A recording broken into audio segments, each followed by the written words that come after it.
This is Talk of the Town, a weekly program featuring community events happening in and around Northeast Michigan, with your host, Nancy Smitham, and get the latest from Alpena Community College with Dr. Don McMaster. And now, today's Talk of the Town.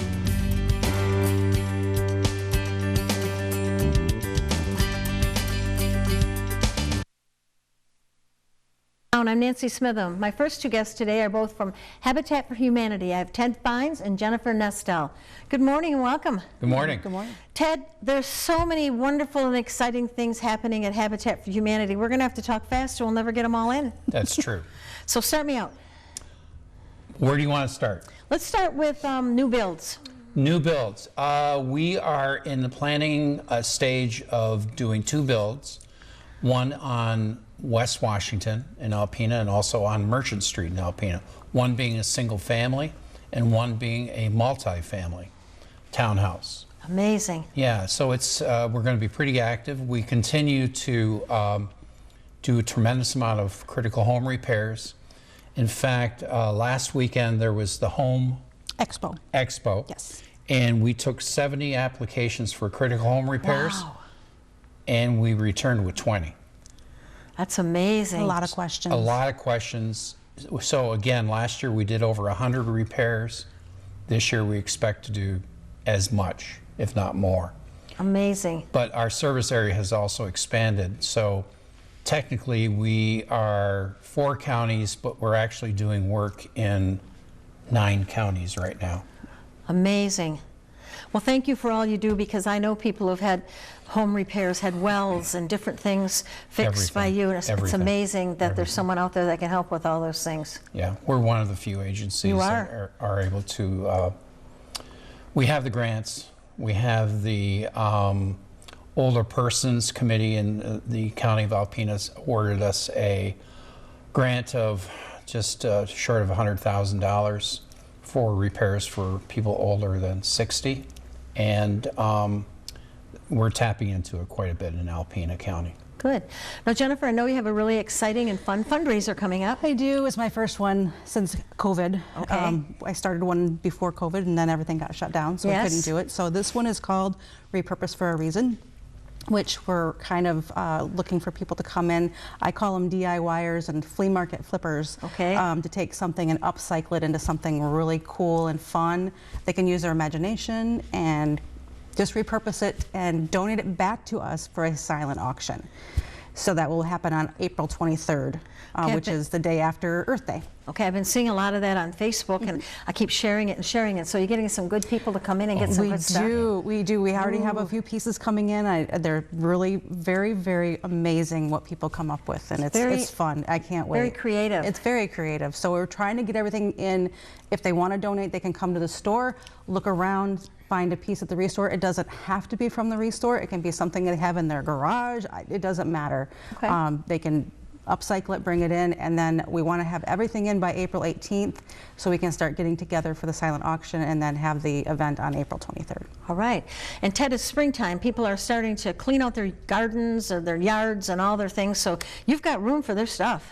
Yes, 12,000 square feet of it. Okay.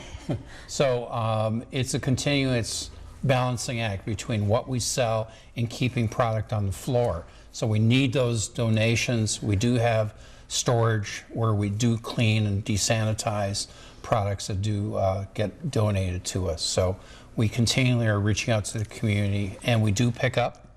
Oh, okay. You do that again now? Yes. All right. We are picking up. And we also have redeveloped our consignment Rethink Boutique at the Restore. So there's a lot going on at the Restore right now. And we have to let people know that if you're going to be, changing out your appliances, changing out your kitchen cabinets, getting new furniture, please call, especially now that you do pick up. That's wonderful. Yep. And people need to go in there quite often because it changes on a daily basis. Yes, quite a bit. That's the fun quite part. A bit. It is, Yeah, especially for all of we you. put things on the floor and it's gone. Yeah. Okay. It's gone. It's amazing. And you know, it's wonderful for people who are moving into a new apartment, or you know, people who can't really afford to go buy a new sofa. Yeah. Oh, and if you're looking for a refrigerator, and we all know the prices of appliances these days, and I know when you sell appliances, they're in good working condition. Yes, we test. Yes, we test everything. We also have a wish list, so if they come in and we don't have something on the floor, we can take their name and phone number and then let them know. It's like we go it's by available. It's available. We'll give them a call when it first comes in, so at least they know that we're looking for them. Okay. And there's also deconstruction opportunities. In other words, there are situations where we get telephone calls where somebody wants to tear down a house and build something next to it. We will send a crew out there and scavenge, you know, the building that we can reuse, because it does, not only does it benefit us and the restore and our cash flow, but we keep a lot of product out of the landfills. Perfect. Perfect. So what's the best number for someone to call you at? 989-354-5555. And what about people to apply? Are you still looking for people to apply? Yes. Do you have a waiting list, or? Both, yes. Okay. We're looking for people both for home ownership and critical home repairs. Okay. And when I say critical home repairs, it's the whole gamut. Young families who are living in a situation that needs to be updated, or older couples. We want to keep the seniors in their homes in a safe environment. So safety is a big issue when it comes to our work. Okay, and what about volunteers? Always. Always. That was quick. That came out pretty good. Always. Always. Always, Okay. yes, always. They can get a hold of me. My direct number is 989-340-0819. Always looking for volunteers. We have many, many ramps coming up this spring. Oh, okay. We will need Veterans. many hands, Yeah. not just to build, but even help us putting, you know, lunches together for our crews that are going to be going out to install them. You know, sometimes they're in a pretty rural area that we're installing, so it helps to have things just like that. So if you don't think you can swing a hammer, you can help us to put little bag lunches together, provide lunch, whatever. Okay. It would be wonderful. And we want to mention ramps. I forgot about ramps. Quite a few. I think we've got on the books right now 7 coming up. Amazing. Most of them being veterans. Okay. And all of them being between Home Depot Foundation, Besser Foundation, I can go on and on, the grants that we are able to tap into to provide those ramps, and volunteers is helpful. So again, they can volunteer in building the sections at the restore in the construction area, and then we ship them out to the site and the installation. So when the permafrost is out of the ground, then we're going to start installing them. Okay. Well, once again, thank you all for all that you do. And you know, today is the last day we're going to be taping together. I have, wait a minute. Okay. Real quick. Okay. Surprise. A surprise. And I want to thank you from the Habitat Northeast Michigan family for everything you've done for the thank last you. 30 plus years. Awesome. I'll wear it proudly. And you can wear it while you come and help me volunteer. Oh my, she's already signed me up. I'm Did going you to notice sign that? you up. Well, But thank you very thank you much. again. And you know, all of us here, WVKB TV and me in particular, are so thankful for all you do in our community. And every time you come on, there's more exciting news and good things that are helping our communities and all the communities that you serve. So thank you both very much. Thank you, Thank you. Nancy. Take Thank care. you. Thank you, Thank Nancy. you. I'll be right back with the Talk of the Town first, following these messages. Hi, welcome back to Talk of the Town.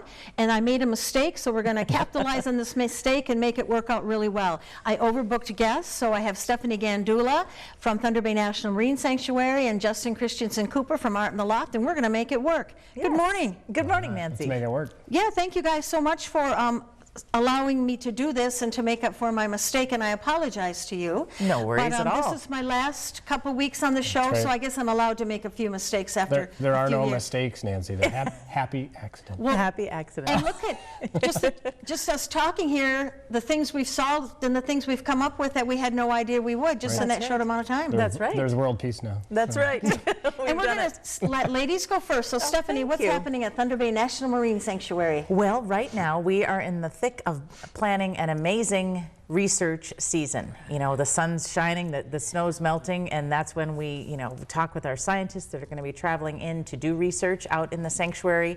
Some pretty fascinating stuff on top of our usual field operations, which is putting those mooring buoys out. Very important part of our, you know, resource protection objectives.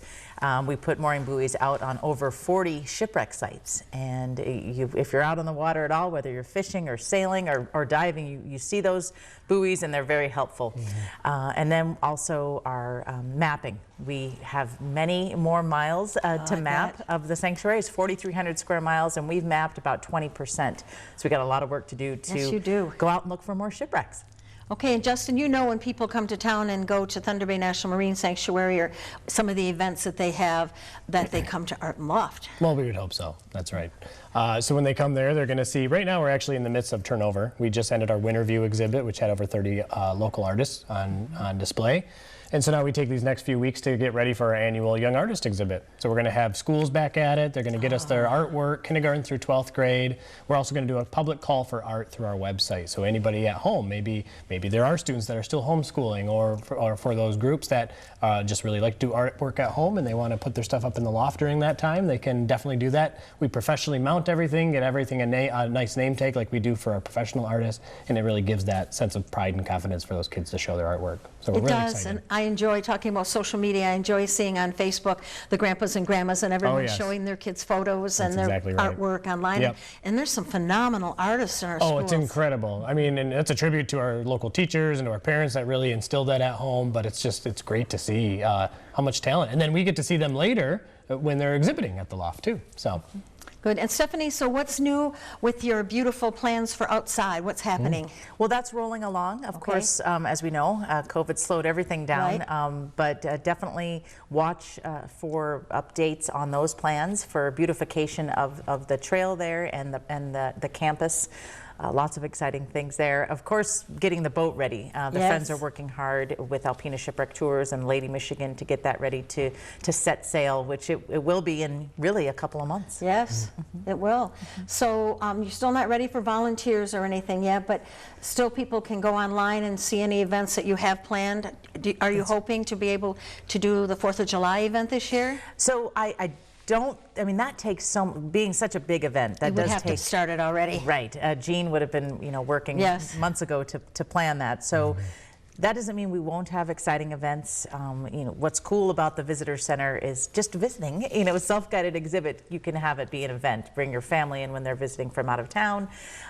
So yes, you're exactly right. Go to our website, thunderbay.noaa.gov, and watch for both virtual and in-person events coming up for the summer season.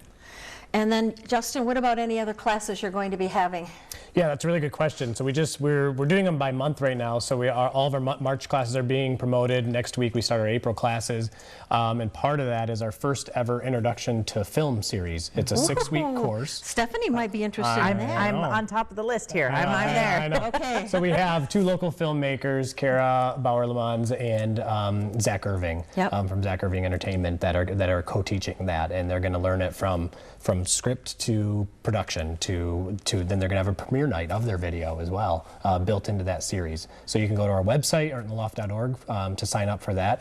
We do have a handful of scholarships available. It is a $300 class, but it's intensive and it's 6 weeks long, and you're going to walk away with some really helpful knowledge on how to do something for your business, make a film for your business, or even personal, down to making something for your family even. So it'll be really great. And Stephanie, all the young artists that you've brought out through the film festival, amazing. I hope some of them sign up for this class and maybe they'll get some of those scholarships. Oh, I think it's a great idea. I mean, just the 2 professionals, Kara and Zach, that are teaching it is worth that class fee for sure.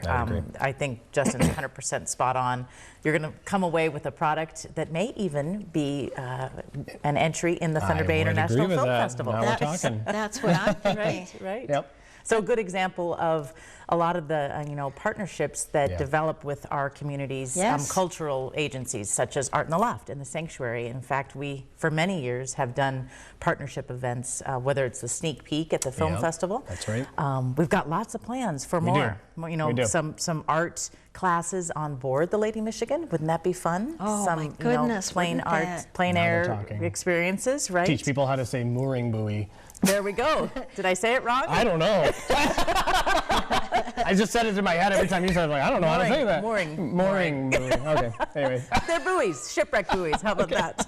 But lots of great opportunities, even doing some painting from the new roof deck, a canvas class up from the roof deck, looking As at the we river. just talked, we can't wait till that is open and we can come and see it. I mean, the Marine Sanctuary has always been a jewel in our community, as well as out in the loft, but to be able to go up and see that new place, I'm so excited. Yes, it'll be happening very soon. Yep. Okay, and Justin, where are you with volunteers? You still looking for volunteers? We always do. We've really seen an exponential growth in our REACH program that right now we're doing. It's culinary and visual arts through through Art in the Loft, but we do it through the schools. So Alpena Public High School. We've got the junior high that will do one. Right now we have ACES Academy doing a REACH session right now, and teaching life skills through the arts. And so we always are looking for volunteers for such programs. So. Okay, good. And Lady Michigan tickets are available online. You can start buying them. You can.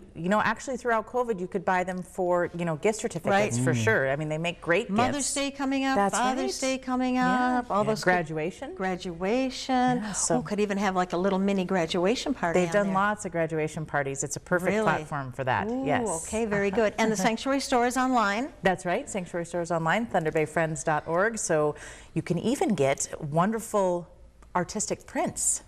Ooh. In fact, I happen to have an example. May I show you? Yes, you may show me. Because it's also just happen to. I just happen to have one. It's also a gift to you from the sanctuary. Thank you this so beautiful much. art print. I think perfect that we're sharing some art here with Art in the Loft. Serendipitous. Thank you so much. I'll have it framed and matted, I guarantee you. Yes, so this is by Robert McGreevy, and we have lots of his prints for sale in the store, but we wanted to recognize your dedication to the sanctuary and to our community for all these years.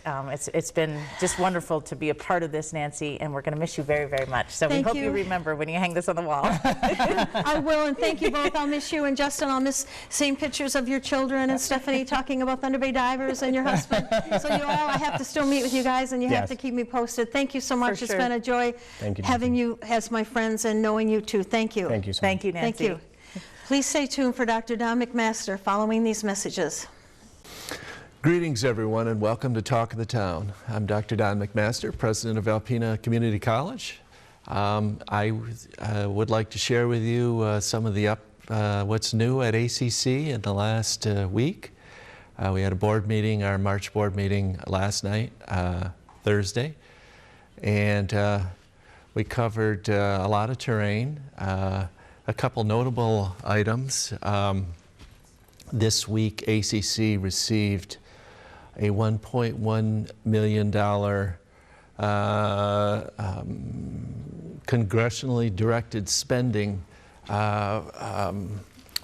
piece of funding, commonly known as an earmark, and this is very helpful. It took quite a bit of work. Great support from Senators Peters and Stabenow. And the focus of this earmark was to create programming down at Oscoda campus, where we are in the former base headquarters building and have been for several decades, to support potential spaceport down there, and also healthcare programs that we currently have developed and are offering and are going very well down there at LPN and an RN tract of our nursing program that we offer at Oscoda campus. Those have become real mainstays of what we do down in the southern part of our district, serving the healthcare needs of folks in Iosco and southern Alcona County, really as far south as Aranac County, come up for those courses. The spaceport's an interesting proposition.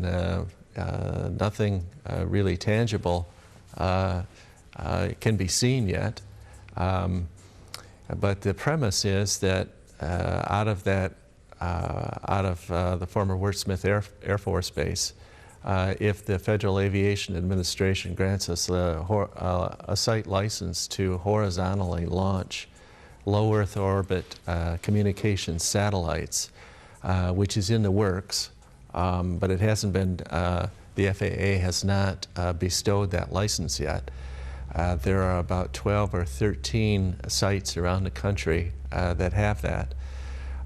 What that would mean is that out of Oscoda, low Earth orbit satellites, those would go up 100, 150 kilometers and then be in orbit, would launch out of there. And they would launch affixed to a jetliner. That's the horizontal part. Instead of going up mounted on a rocket, which is called vertical launch, the horizontal launch is attached to like a 747.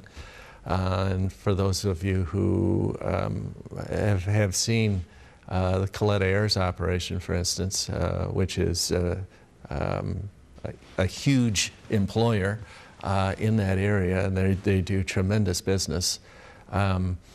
A low Earth orbit satellite in a horizontal launch environment would be attached to a jetliner that would lift off and fly up to 35 or 40,000 feet and then launch from there and go into orbit. What are these communication satellites? They're the things that run our cell phones. And there is a need for more of them all the time. And the challenge for Oscoda will be to make it a worthwhile investment for either public or private sector folks who are in that space, in that environment, to launch from there. For us, for ACC, we want to be poised to support what comes from this opportunity. So we want to be the higher education provider of choice for employers who need technicians, who need trained people in aerospace.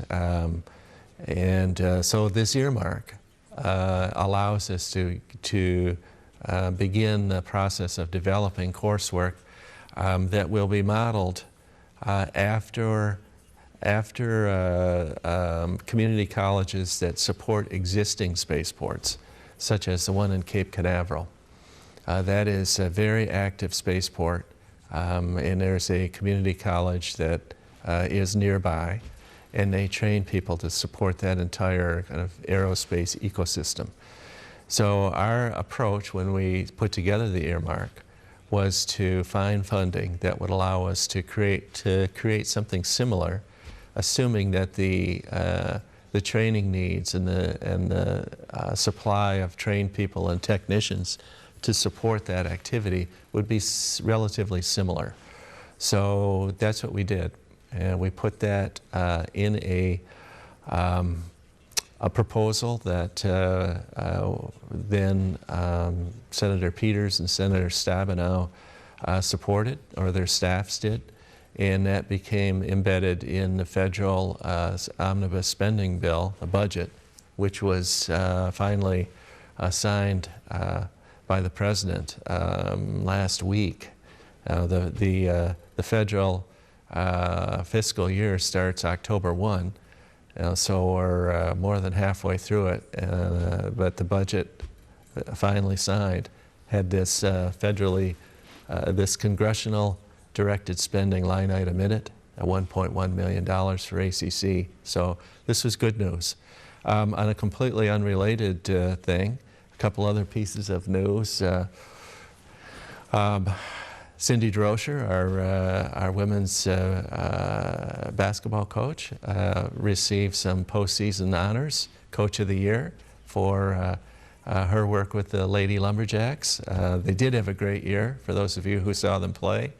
They played hard and smart together. It was very entertaining ball to watch, and congratulations, Coach DeRocher, on that accomplishment.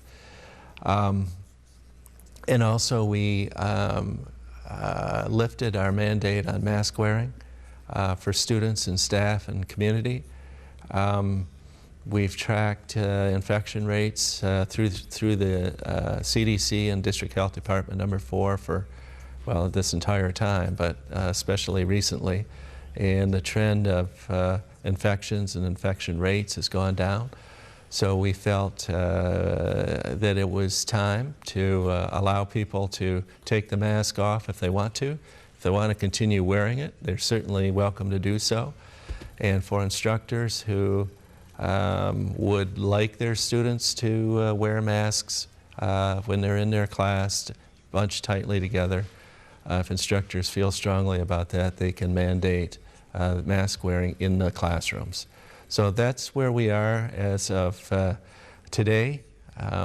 And thank you folks for watching, and we'll see you again next week.